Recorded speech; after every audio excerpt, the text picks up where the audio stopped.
Olá pessoal, Ah, então a gente vai ver o segundo exemplo dos correlatos, uma rede de nivelamento geométrico retirada de um dos livros, que é referência da disciplina, né, o livro do professor Guilherme, exercício 13.5 do livro. Na verdade, no exemplo do livro lá, não é para resolver pelo modelo dos correlatos, né? Mas é um exemplo interessante de se resolver por esse método e por isso que eu selecionei esse exemplo aqui para a gente abordar. Bom, essa rede de nivelamento, né, é uma rede aí com vários desníveis, né, uma geometria relativamente boa, várias linhas de nivelamento chegando em cada ponto. Nós temos basicamente duas referências de nível, ou seja, dois pontos com altitudes conhecidas, né, o RNA e o RNB. No livro ele chama de BMA e BMB, né, que seria benchmark, né, seria referência de nível em inglês, um termo. Temos também aí 5 vértices a serem ajustados, né, a terem as suas altitudes determinadas: V, W, X, Y e Z. Então, esses 5 vértices. E temos ao todo aí várias linhas de nivelamento, né? São 14 ao todo. Interligando os vértices, né? Então, por exemplo, o vértice X ele tem linha de nivelamento a partir do RNA, a partir do RNB, né? A partir do vértice W, a partir do vértice Y, a partir do vértice V, né? E também do X para o Z, né? Então ele, por exemplo, tem ligação com todos os vértices aí da rede, né? Então, cada um deles aí tem pelo menos 3 linhas, né? O Z tem linhas de nivelamento vindo do W, vindo do Y e vindo do X. Então, é uma rede com uma alta redundância, né? Claramente dá para se ajustar aqui, a gente vai ter vários erros de fechamento ali, se a gente fosse fechar circuitos, né? Então é um exemplo de ajustamento bastante interessante, bastante didático, né? Bom, pelo paramétrico, como é que a gente resolveria esse problema, né? A gente teria as equações do modelo paramétrico, né? Que a gente já viu na formulação do método. Eu fiz um exemplo simples ali, né? De duas RNs e um desnível a ser ajustado. E também seriam as mesmas equações do exemplo de vetores que a gente viu do GNSS também. Só que ao invés de ser 3D, x, y, z, seria apenas em uma dimensão, né? Vamos chamar de Hzão, né? de altitude, né? Então, se fosse pelo paramétrico, observações ajustadas como função dos parâmetros ajustados, nós teríamos equações desse tipo. Delta Hzão, ou seja, desnível, dI para J é igual a altitude do J menos a altitude do I. É uma forma geral aqui. Então, esse desnível, essa diferença de nível, vale a altitude do J menos a altitude do I, né? dI para J. Essas seriam as equações pelo modelo paramétrico, né? do nivelamento geométrico. Bastante simples, né? Então aqui a gente teria observações, y chapéu, e aqui a gente teria parâmetros, né? As altitudes a se ajustar. Mas a gente não vai fazer dessa forma, a gente vai fazer pelo modelo dos correlatos, né? Inclusive, quem tiver curiosidade pode, né, seguir o exemplo dos vetores GNSS lá, ou o exemplo da formulação do paramétrico, né, que eram duas RNs e uma altitude apenas a se ajustar, mas enfim, aqui é essa mesma lógica, esse mesmo conjunto de equações, só que para um problema maior aqui, né? A gente não vai fazer pelo paramétrico, a gente vai fazer pelos correlatos, né? Então não são essas equações que nós vamos utilizar. Nós temos que utilizar outros tipos de equações, que é f de y chapéu tem que ser igual a zero, né? Ou seja, equações de condição das observações ajustadas, dos desníveis, após o ajustamento, tem que dar zero, né? E não vai entrar as altitudes aqui, né? As altitudes ou os parâmetros, né, desse problema. Mas eu quero obter as altitudes dos vértices. Bom, aí depois, a gente vai ver também no Scilab, né? Mas depois, tendo os desníveis ajustados, né, e tendo pelo menos uma RN, um ponto com altitude conhecida, a gente consegue calcular a altitude de cada ponto da rede, né? Basta a gente ir somando os desníveis, né? Então, por exemplo, eu quero a altitude do Z, partindo do RNA. Bom, eu vou somar aqui o desnível de A para W, depois de W para Z. Ou eu poderia somar o desnível de A para V, V para X, X para Z. Né? Ou qualquer outro caminho aqui na rede. Porque como as equações de condição são satisfeitas, né? Quando eu saio de um RN conhecido, não importa o caminho que eu sigo aqui na rede, eu vou chegar sempre na mesma altitude para aquele ponto. Então seria obtido posteriormente, né? Após o ajustamento a gente consegue obter as altitudes, que seriam os parâmetros de interesse nesse exemplo. Bem como as suas precisões, né? Como é que eu obteria a precisão da altitude do ponto Z, por exemplo? Bom, depende do caminho que eu escolher aqui na rede, né? Então, por exemplo, se eu vim do RNA para o W, depois do W para o Z, eu teria que propagar o desvio padrão do RNA, né, que nesse exemplo não foi fornecido, a gente vai assumir como sendo zero. Eu teria que propagar o desvio padrão do desnível de A para W ajustado, mais o desvio padrão do desnível de W para Z ajustado. Né? E aí eu teria o desvio padrão da altitude do ponto Z obtida após o ajustamento, fazendo essa propagação de erros. Né? Análogo à aula que a gente viu de propagação de erros, que a gente inclusive viu um exemplo de nivelamento geométrico. Né? Então aqui a gente teria esses dois desníveis, né? Assumindo a precisão do RNA como sendo nula, né? não informada, a gente simplesmente faria a propagação desses dois desníveis, né? Da incerteza desses dois desníveis ajustados para ter a precisão da altitude Z. Bom, então como é que a gente faria essas equações de condição no modelo dos correlatos? Primeira coisa, né? Elas têm que ser linearmente independentes. Ou seja, uma equação de condição não pode ser uma combinação linear das demais. Né? Por exemplo, a terceira equação de condição vale a primeira equação de condição menos 3 vezes a segunda equação de condição, por exemplo. Né? Então elas não podem ser combinações lineares entre si. Eu tenho infinitas possibilidades aqui, eu tenho várias equações de condição. Né? Por quê? Porque tem um princípio bem simples do nivelamento, que me diz que se eu saio de um ponto e retorno a esse mesmo ponto, o somatório dos desníveis nesse percurso tem que ser zero, né? Porque eu saí de um ponto com altitude e retornei num ponto com a mesma altitude. Né? A minha altitude inicial é igual à minha altitude final. Então o somatório dos desníveis nesse percurso tem que dar zero. Né? Eu saí e voltei para o mesmo lugar, né? Para a mesma altitude. Então o somatório do desnível, o desnível total aqui do percurso, tem que ser zero. Então, alguns desníveis positivos vão ter que se cancelar com alguns desníveis negativos ali. Né? E no final isso tem que dar zero.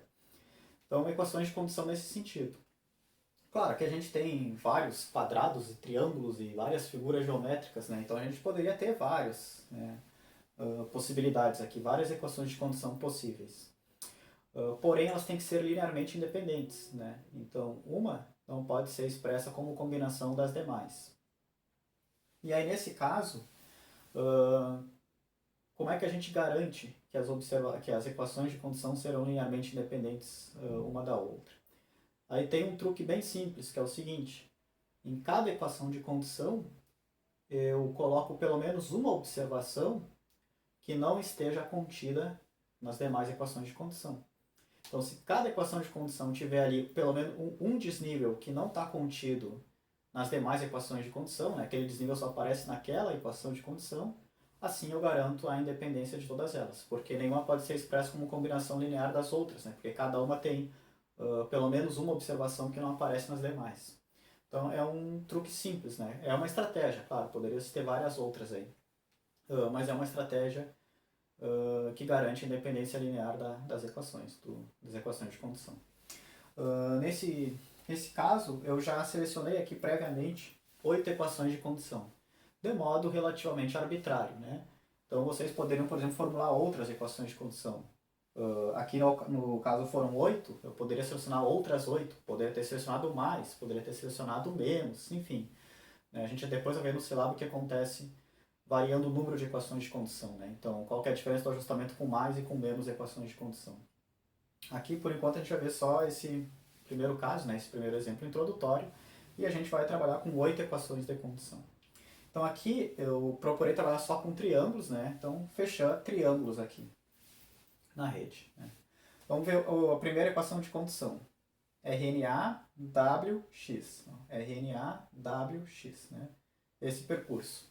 Então como é que ficaria essa equação de condição?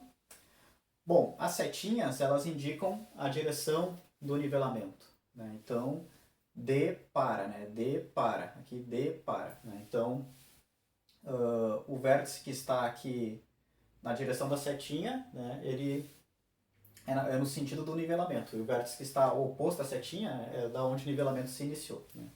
Então, se esse desnível é positivo, significa que o ponto W está numa altitude maior do que o RNA.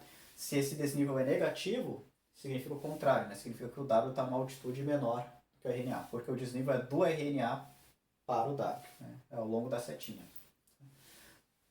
Na direção da setinha, né? Desculpa. Então é a altitude do W menos a altitude do RNA. Né? Aqui é a altitude do X menos a altitude do RNA. Aqui é a altitude do X menos a altitude do W. E assim por diante.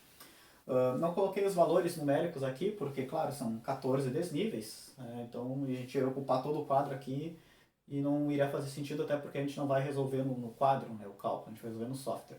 Mas, enfim, cada uma dessas setinhas corresponde a um desnível, né? Então uma diferença de nível entre os dois pontos, né, daquela linha de nivelamento, vai ter lá um determinado valor numérico para esse desnível, bem como uma precisão. No caso aqui, só para comentar, né, o nivelamento geométrico foi assumido correlações nulas entre os desníveis, né, então cada desnível só tem a sua precisão, não tem correlação com os demais, e essas precisões verificaram entre 16 e 22 milímetros, né, dependendo da linha de nivelamento aqui. Então mais ou menos na ordem ali de 20 milímetros, 2 centímetros, né, de forma geral. Claro, para o nivelamento geométrico aí teria que ser vários e vários quilômetros, né, para ter uma precisão ali de centímetros, né, e não de milímetros. Mas enfim, então cada desnível aqui tem o seu valor, né, então a sua diferença de nível entre os pontos via o respectivo desvio padrão, precisão. Via nivelamento geométrico aí, na prática, né, seria por vários e vários quilômetros. Bom, primeira equação de condição, então, a gente tem o RNA, o W, o X e o X, né, esses três pontos, esse triângulo. Em cada uma delas, ó, eu já sublinhei em vermelho, né, eu já circulei em vermelho, aquela observação que não está contida nas demais. Então, nesse caso, o desnível do RNA para o W, RNA para o W, a observação 11, né, o 11º desnível, enfim, Y11, então, só está contida nessa primeira equação de condição, não está contida nas demais. Então, ele só está contido nesse primeiro triângulo, né, não está contido em nenhum dos demais, garantindo que essa equação de condição é linearmente independente das demais. Né? Como é que ficaria essa equação de condição? Vamos lá. Ó. Então a gente pode dizer que y11 ajustado mais o y13 ajustado menos o y6 ajustado tem que ser zero. Por que menos aqui? Porque eu estou indo contra a direção da setinha, né? Então eu tenho que subtrair aqui se eu quero zerar. A favor da setinha, contra a setinha. Então, toda vez que eu estiver indo contra a setinha, eu tenho que colocar o menos ali. Então, y11 mais y13 menos y6 ajustados tem que ser zero. Né? Primeira equação de condição. Se eu simplesmente somar esses desníveis, né? y11 mais y13 menos y6, eu vou ver que não vai dar zero. Né? Vai ter um erro de fechamento em função dos erros aleatórios em cada um desses três trechos ainda, dessas três linhas de nivelamento. Né? Depois a gente vê os valores desses erros de fechamento no software. Mas após o ajustamento, né, assim como no exemplo anterior, a gente quer que essa equação de condição dê zero. Segunda equação de condição, RNA, V e X. Né? RNA, V e X. Então aqui também, né, temos as setinhas, né, as linhas de nivelamento aqui. Nesse caso, a nossa linha de nivelamento que não aparece nas demais é do RNA para o V.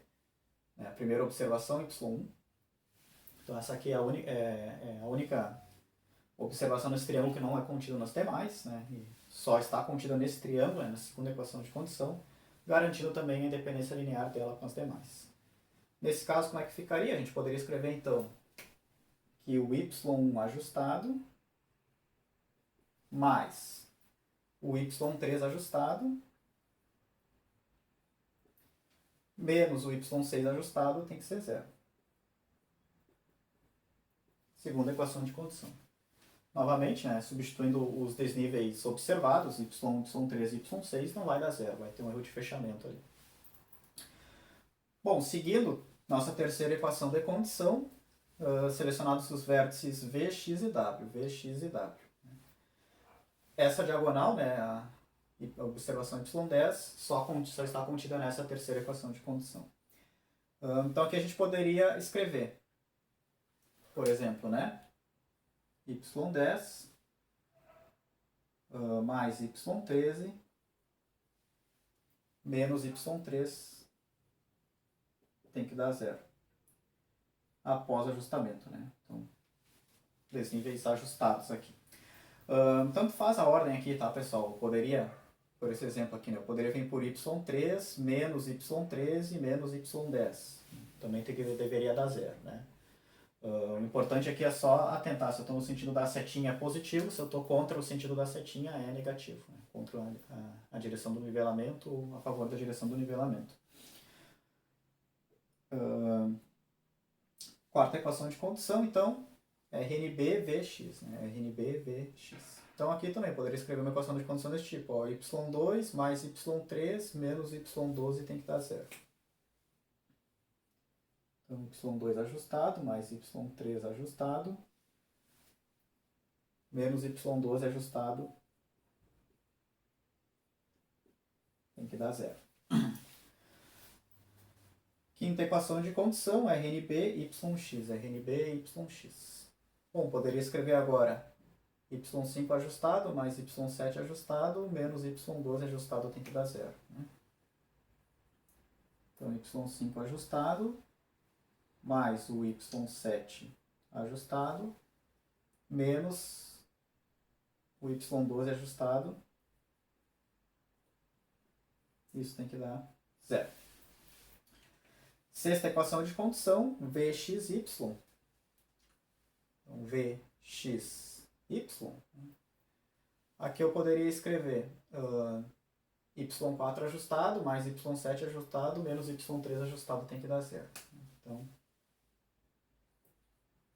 y4 ajustado, mais y7 ajustado, menos y3 ajustado, tem que dar zero.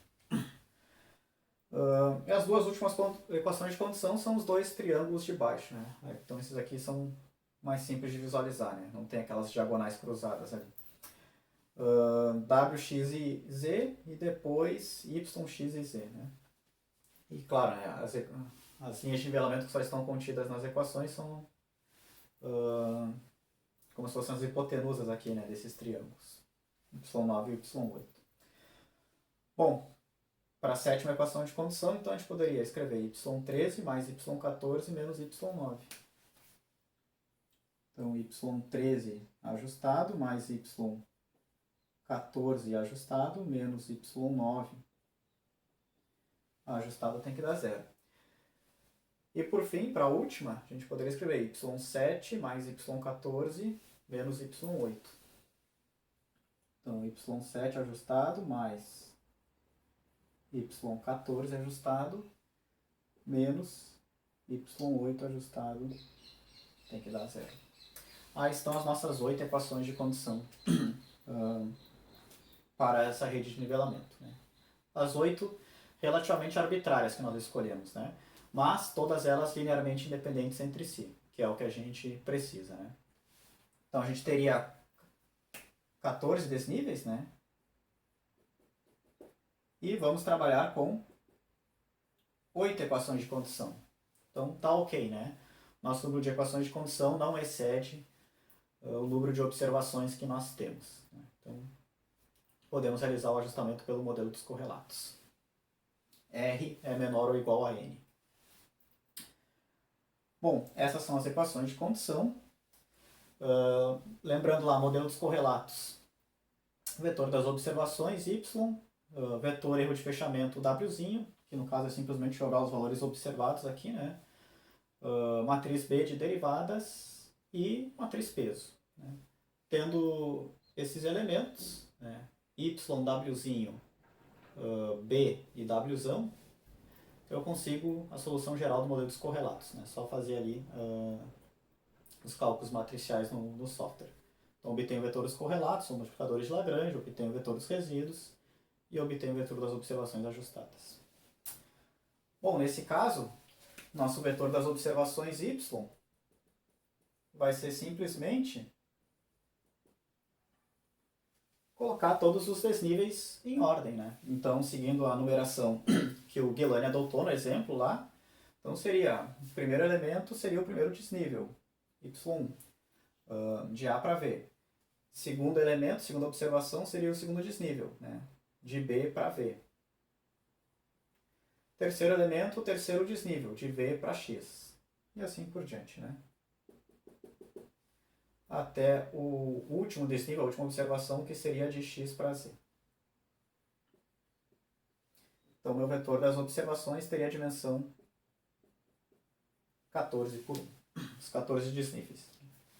E aí, claro, aqui teria no software lá, teria os valores numéricos, né?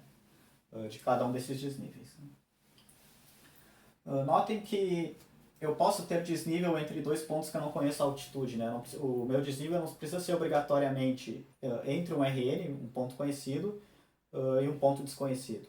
Porque eu estou justamente numa rede. Né? Então eu já tenho pelo menos um RN, então isso já me garante que eu consigo calcular a altitude de todos os demais pontos. Né? Então lá na frente eu posso ter desníveis entre dois pontos que eu a priori não conheço, né? Então, que são dois pontos desconhecidos, por assim dizer. Porque vindo do RNA, por exemplo, ou do RNB, eu vou conseguir calcular a altitude de ambos. Né? Então posso trabalhar com esses desníveis relativos também entre pontos que vão ser ajustados. Né? Nesse caso, desníveis que vão ser ajustados para depois fornecer as altitudes. Vetor das observações y definido. Agora eu teria o vetor erro de fechamento. Né? Vetor wzinho, que é f de y. Né? Ou seja, né, em cada uma dessas 8 equações de condição, em ordem, né, primeira, segunda, terceira, quarta, quinta, sexta, sétima, oitava, ao invés de eu ter as observações ajustadas, que eu ainda não tenho, eu vou jogar simplesmente as observações originais, as observações que foram de fato medidas ali, os desníveis, né, observados, e ver o que acontece. Né? Não vai dar zero, eu vou ter um erro de fechamento ali. Então, ele vai ser um vetor, nesse caso, 8 por 1. Né? São 8 equações de condição. Também, no software, a gente vê o valor numérico desses erros de fechamento. Aqui eu só chamo atenção para a sexta equação de condição. Tá? Primeira, segunda, terceira, quarta, quinta, sexta. O desnível dv para y. Tá? dv para y, que seria a quarta observação do modelo, y4. Essa equação de condição vai apresentar um erro de fechamento bem alto, tá? Na casa dos decímetros, enquanto as demais ali vai ficar com erro de fechamento ali no centímetro ou no milímetro. Então aqui a gente já consegue inferir sobre erros grosseiros, né? Como essa sexta equação de condição é a única que contém esse desnível, né, de V para Y, a observação y4, e foi a única equação de condição que estourou aqui, né, que teve um erro de fechamento muito elevado, né, nos decímetros, ao invés do centímetro ou milímetro que seria esperado. Então, provavelmente, essa observação está contaminada por erro grosseiro. Né. A gente vai ver isso depois lá no software também. Então, essa é uma vantagem dos correlatos, né, de se trabalhar com equações de condição, com erros de fechamento. Né. Quando a gente consegue eventualmente isolar ali, né, uma observação e inferir se tem erro grosseiro ou não nela. Porque as demais, né, o desnível de V para X e o desnível de Y para X aparecem em outras equações de condição aqui. Como essa aqui foi a única que estourou, bom, então provavelmente a observação contaminada com erro grosseiro de fato é esse desnível, né? Porque se fosse de V para X ou Y para X, deveria estourar também em outras equações de condição, por exemplo. Então o vetor erro de fechamento é isso, né? Aplicar os valores observados e ver o que acontece. A gente espera aí no nivelamento geométrico, erros de fechamento, nesse caso, né, erros de fechamento no milímetro ou centímetro. Como a sexta equação de condição vai apresentar um erro de fechamento no decímetro, que a gente vai ver depois no software, nos dá um indício possível, a existência de possível erro grosseiro nesse desnível de V para Y, que só está contido na sexta equação de condição. Né? Então, observação Y4. Bom, vetor erro de fechamento, f de y. Matriz peso. Wzão, né? Lembrando, vetor erro de fechamento, Wzinho, W minúsculo. Matriz peso, Wzão, W maiúsculo. Matriz, letra maiúscula. Vetor, letra minúscula. A matriz peso, Wzão, o inverso da matriz de covariância das observações. Né? Qual vai ser a dimensão da matriz W? A gente tem 14 desníveis, então ela vai ser 14 por 14. Assim como a matriz de covariância das observações será 14 por 14. Estamos assumindo observações sem correlação, né? Então a matriz de covariância é diagonal. Logo, a peso é simplesmente o inverso da matriz de covariância, né? Nos elementos da diagonal. Eu simplesmente inverto os elementos da diagonal. E quem são os elementos da diagonal da matriz de covariância mesmo? São as variâncias, né? Ou seja, os desvios padrões ao quadrado. Então, nesse caso, né, a minha matriz de covariância, sigma y, seria simplesmente as variâncias dos desníveis ao quadrado. Né? Então, o desvio padrão do primeiro desnível ao quadrado, o desvio padrão do segundo desnível ao quadrado e assim por diante, até o desvio padrão do 14º desnível ao quadrado, né? Suas variâncias. Fora da diagonal principal, 0 e 0. 14 por 14. E a peso seria o inverso disso, né? Então, minha matriz peso também 14 por 14. O primeiro elemento seria o inverso da primeira variância, depois o inverso da segunda variância e assim por diante, né? Até o inverso da 14ª variância. 0 fora da diagonal principal. Então essas observações, como eu comentei, né, elas não têm todas a mesma precisão, o mesmo desvio padrão, a mesma variância. Varia ali de 16 a 22 milímetros. Depois no software a gente vê ali uma figura ali do enunciado do exercício com os desvios padrões de cada desnível, né? Então elas vão ter pesos diferentes aqui em função das suas precisões, né? Que no caso do nivelamento geométrico, basicamente é em função da distância, né? Quanto maior a distância nivelada, pior a precisão. E o peso, sempre lembrando, né, o inverso da variância, né, com a matriz diagonal, ou seja, maior desvio padrão, maior variância, menor peso. Menor desvio padrão, menor variância, maior peso. Então, matriz peso tranquila nesse caso, né, 14 por 14, simplesmente inverter as variâncias de cada desnível. Falta apenas a matriz de derivadas B, para a gente poder já obter a solução geral dos correlatos, né. A matriz de derivadas B, embora sejam equações simples, ela vai dar um pouquinho de trabalho porque ela vai ter 8 equações de condição e 14 observações. Né? Então ela vai ser uma matriz 8 por 14, 8 linhas por 14 colunas. Então vamos, já tem um espaço grande aqui no quadro para ela, né? Vamos aqui colocar a matriz B. Então, vai ficar bem... Eu acho que posso ver. Vamos botar a equação de condição 1. Equação 2. Equação 3. Equação 4.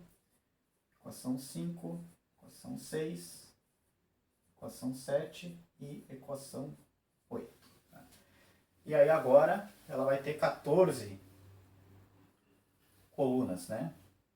São 14 observações. Vou até que dividir aqui para não me perder muito.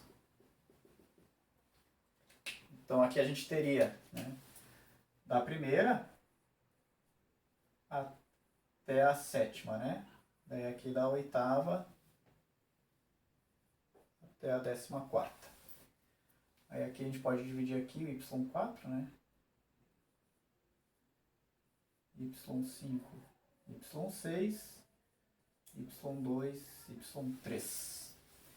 E aqui, ficou meio torto, mas...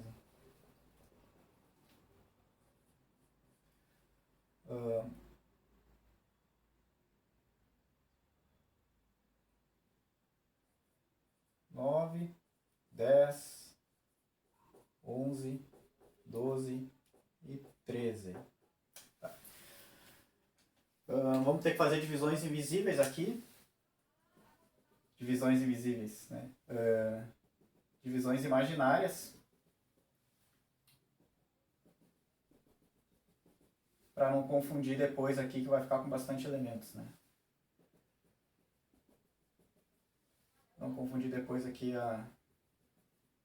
as derivadas referentes a cada observação.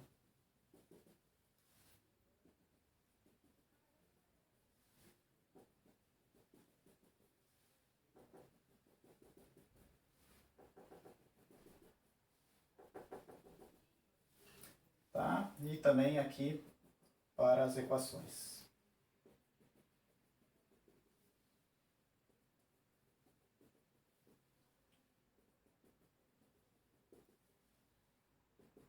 Lembrando, né, pessoal, no software,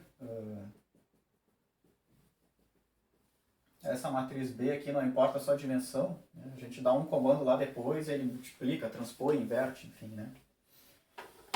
Bom, 8 equações de condição, 8 linhas, 14 observações, 14 desníveis, 14 colunas. Então a nossa matriz B aqui de dimensão 8 por 14. E agora a gente pega cada equação de condição e deriva em relação à respectiva observação. Então lembrando, né, modelos lineares, como a gente vem vendo, se não aparece nenhum coeficiente na observação ali, a sua derivada é 1. Se ela não aparece na equação, a sua derivada é 0. E se ela está sendo multiplicada por um número, a sua derivada é aquele número que a está multiplicando, né? Cuidando, sempre atenção também com o sinal, né? Então na derivada preserva o sinal da observação ali. Então nesse caso, por exemplo, a gente vai ter derivada 1 em y11 e y13. Então aqui, 1 e 1. E menos 1 em y6. y11 mais y13 menos y6. E 0 nas demais. As demais observações, os demais desníveis não aparecem na primeira equação de condição. Então as suas derivadas são 0. Segunda equação de condição, a gente tem 1 para a primeira, 1 para a terceira e menos 1 para a sexta. E também 0 nas demais. Terceira equação de condição, a gente tem 1 para y10, 1 para y13 e menos 1 para y3. E de novo, menos 1 para y3. E de novo 0 nas demais.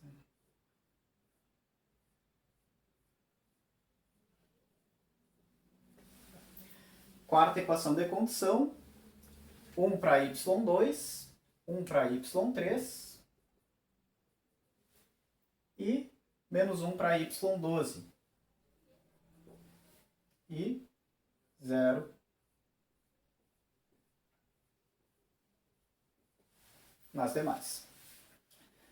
Quinta equação de condição, 1 para y5, 1 para y7 e menos 1 para y12.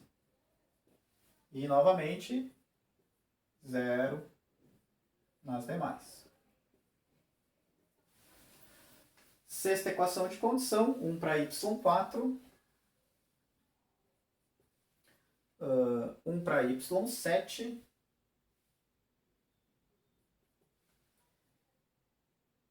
e menos 1 para y3. E novamente 0 nas demais.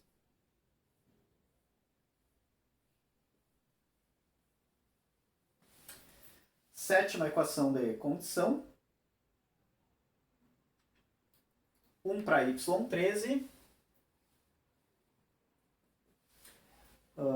1 para y14.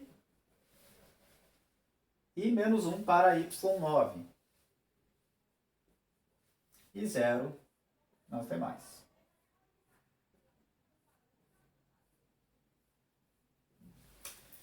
E última equação de condição, oitava equação de condição, 1 para y7,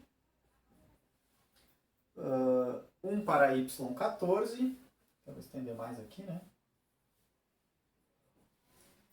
E menos 1 para y8. E 0 nas demais.